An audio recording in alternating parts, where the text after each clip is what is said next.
Hello friends, welcome to my channel. ఈరోజు మనం రాగుల నుండి పాలు ఏ విధంగా తీయాలో చూద్దాం. అంటే రాగి మిల్క్ను ప్రిపేర్ చేద్దాం.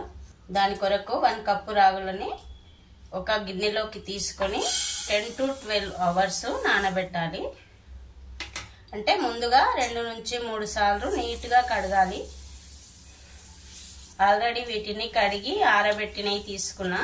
ఇప్పుడు వీటిని 2 సార్లు కడిగి నానబెట్టాలి.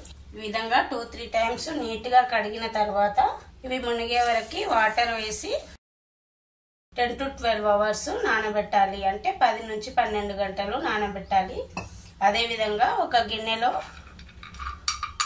10 నుండి 12 ఆల్మండ్స్ ఉంటాయి కదా, బాదం పలుకులు, అవి తీసుకొని వీటిని కూడా నానబెట్టాలి. వీటితో పాటు అంటే సపరేట్ గా నానబెట్టాలి. ఇప్పుడు ఇవి కూడా మునిగేటట్టు వాటర్ వేసి నాననిద్దాం. ఇప్పుడు వీటిని నాననిద్దాం. మనం రాగులను నానబెట్టి 12 అవర్స్ అవుతుంది. ఇప్పుడు వీటిని మిక్సీకి పట్టి వీటి నుండి మిల్క్ తీయాలి. దానికంటే ముందు 3 to 4 టేబుల్ స్పూన్స్ బెల్లాన్ని ఒక గిన్నెలో వేసి అది మునిగే వరకు వాటర్ వేయాలి. అంటే ఈ బెల్లం ఈ వాటర్లో కరగాలి. ఇప్పుడు దీనిని పక్కకు పెట్టేద్దాం. అలాగే మనం నానబెట్టిన బాదం పలుకులు ఉన్నాయి కదా, పొట్టు తీసి పక్కకు పెట్టాలి. జస్ట్ ఇలా అంటే వచ్చేస్తాయి. అంటే మనం నైట్ మొత్తం నానబెట్టినాం కదా, ఇలా అంటే వచ్చేస్తాయి. అన్నీ ఇదే విధంగా తీసి పక్కకు పెట్టాలి. ఇప్పుడు మనం వీటిని మిక్సీకి పట్టాలి. ఈ వాటర్ మొత్తం వంపేసి కొత్త వాటర్ వేసి మిక్సీకి పట్టాలి.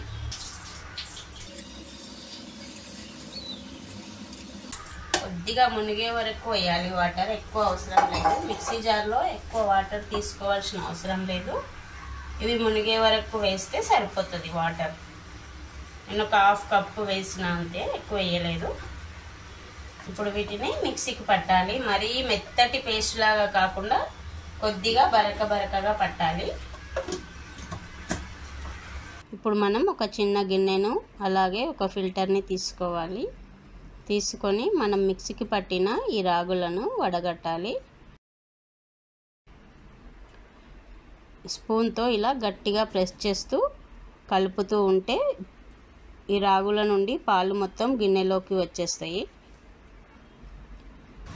రాగి మిల్క్ పిల్లలకి చాలా హెల్దీ. మనం ఒక వారంలో ఒక 2-3 టైమ్స్ తాగించినా చాలా మంచిది.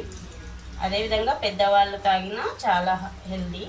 ఈ ఫిల్టర్లో మిగిలిపోయిన రాగులు ఉన్నాయి కదా, వీటిని మళ్ళీ ఒకసారి మిక్సీకి పట్టాలి.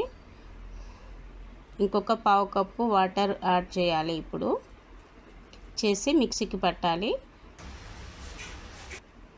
ఈ మిక్సీకి పట్టిన రాగులని మళ్ళీ వడగట్టాలి. ఇదే ప్రాసెస్ 2 నుంచి 3 సార్లు రిపీట్ చేయాలి.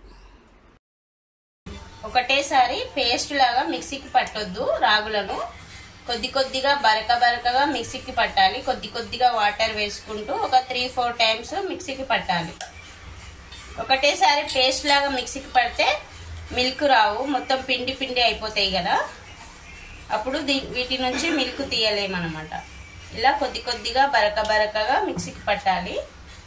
స్టెప్ బై స్టెప్ పడుతుంటే మిల్క్ వస్తాయి.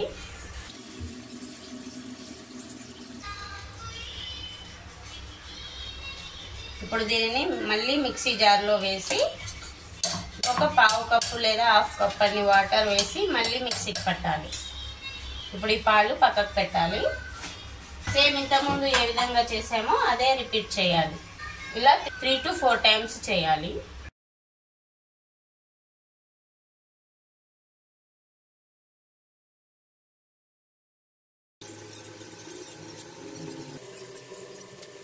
మనకిప్పుడు 1 కప్పు రాగులకు ఇన్ని మిల్క్ వచ్చినాయి అన్నమాట. ఈ విధంగా రాగి మిల్క్ ప్రిపేర్ చేసిన తర్వాత మనం నానబెట్టిన బాదం పలుకులు ఉన్నాయి కదా, వాటికి పొట్టు తీసి వీటిని పేస్ట్ లాగా మిక్సీకి పట్టాలి. అవసరమైతే కొద్దిగా ఇవే పాలు యాడ్ చేసుకోవాలి. ఇప్పుడు వీటిని పేస్ట్ లాగా మిక్సీకి పట్టాలి. ఈ విధంగా మెత్తటి పేస్ట్ లాగా మిక్సీకి పట్టాలి. ఈ బాదం పలుకులని పట్టి ఈ రాగి పాలలో వేయాలి. బెల్లం కరగడానికి వాటర్లో వేసినాం కదా, ఇది కంప్లీట్గా కరిగింది. ఇప్పుడు దీనిని వడగట్టి ఇందులో వేసేయాలి. ఈ పాలల్లో వేసి ఈ పాలను ఒకసారి ఈ విధంగా కలపాలి. కలిపిన తర్వాత వీటిని పెద్దవాళ్ళు అయితే ఇలా డైరెక్ట్గా తాగేయచ్చు. చిన్నపిల్లలకు తాపేటప్పుడు మాత్రము డబుల్ బాయిల్డ్ మెథడ్లో వేడి చేయాలి, లేదా డైరెక్ట్గా కూడా వేడి చేయొచ్చు. అంటే వేడి చేసి తాపించాలి పిల్లలకి ఈ పాలు. ఈ విధంగా ముందుగా ఒక గిన్నెలో వాటర్ని మరిగించి ఆ వాటర్లో ఈ పాలను పెట్టాలి. ఫ్లేమ్ని సిమ్లో పెట్టి ఈ పాలు పెట్టేయాలి. ఇందులో 5 to 7 minutes పెడితే సరిపోతుంది. ఇలా వేడి చేసి తాగాలి, అంటే చిన్నపిల్లలకు తాపించాలి. అడుగంటకుండా ఇలా మధ్య మధ్యలో కలుపుతుండండి. కొద్దిగా వేడి అయితే సరిపోతుంది, మరీ మరగాల్సిన అవసరం లేదు. మనం ఇలా చేతి పెట్టి చూస్తే మన చేతికి వేడి తగలాలి పాల నుండి. అంతవరకు వేడి చేస్తే సరిపోతుంది. ఇప్పుడు స్టవ్ ఆఫ్ చేసుకోండి. ఇప్పుడు వీటిని తీసి పక్కకు పెడదాము.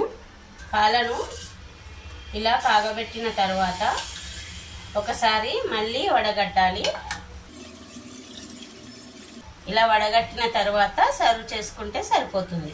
రాగి మిల్క్ రెడీ అయినాయండి. ఈ రెసిపీ కనుక నచ్చితే మీరు ఒకసారి ట్రై చేసి మీకు ఏ విధంగా వచ్చిందో కామెంట్ సెక్షన్లో చెప్పండి. అదేవిధంగా నా వీడియో కనుక నచ్చితే ఒక లైక్ చేసి నా ఛానల్ని సబ్స్క్రైబ్ చేయడం మర్చిపోకండి. ఇంగ్రీడియంట్స్ డిస్క్రిప్షన్లో ఉంటాయండి. Thanks for watching.